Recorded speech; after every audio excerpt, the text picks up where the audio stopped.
Neena, can you tell me a little bit about your background, where you grew up, and your family life before you came to Scotland? I come from India, from a place called Jalandhar. I was born in Batala, which is also in Punjab, but before partition we moved to Jalandhar, and I grown up there and had my education in Jalandhar. And can you tell me a bit about when and how you moved to Scotland? I moved to Scotland in 1971. I came after my marriage here. So I landed in Edinburgh, first day. And how did you feel then? Did you have any expectations or any? But to be honest, I felt very horrible. Um, I had like expectations like every young women have after marriage. But when I came here, it was total different than my expectations. When I say that, I mean the weather was horrible. People were not the same, you know, the way I expected, and the food was different, and total everything was. It was a big cultural shock. Being vegetarian, it was very difficult to adjust. When you walk at the Royal Mile, you used to be fishmongers, you know. Oh, I smell horrible, you know, because we haven't seen these kind of shops in India, in Punjab, you know, coming from maybe in a big cities. I don't know, you know. What was your first day in Scotland like? What was your first experiences? Can you tell me a bit about that? It was horrible because it was dark night, cold winter dark night, and when it's because in India there is a different day system, light as well. Like people can tell you, oh, it's a little bit.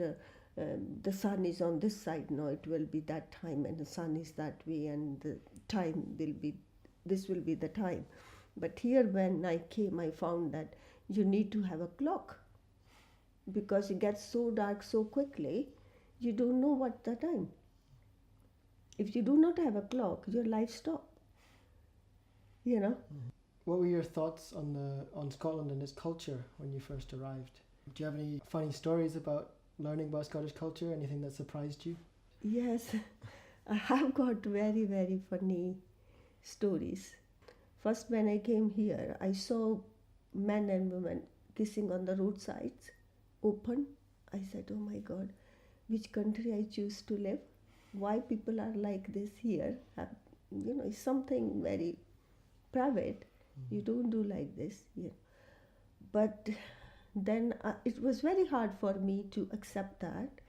Then I talked to my husband, but he said that's what it is here, like this. Do you see any similarities between Scotland and its culture and your own culture and heritage? Yes, I can say yes. Like people are social here in Scotland. I found them very helpful and sociable, and also there were some joint families. The difference is when the child is 16-year-old or something, they said, oh, either you pay if you want to stay with us, with the parents, or go out.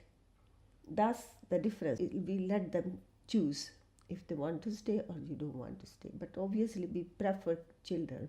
That's Indian culture and tradition, to stay with parents. And can you tell me about what aspects of your own heritage have been most important to you in your life in Scotland? I think important is you keep your own identity. You know, it's no harm mixing with other people, but same time, it's good to keep your own religion, culture, and be proud of what you are. You know, same time.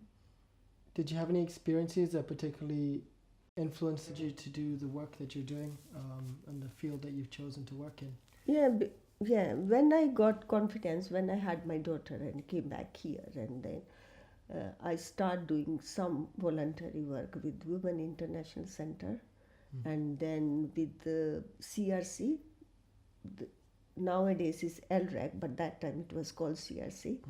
I used to work a lot, and that's how I developed my confidence and experience and language as well, and that helped me a lot, you know.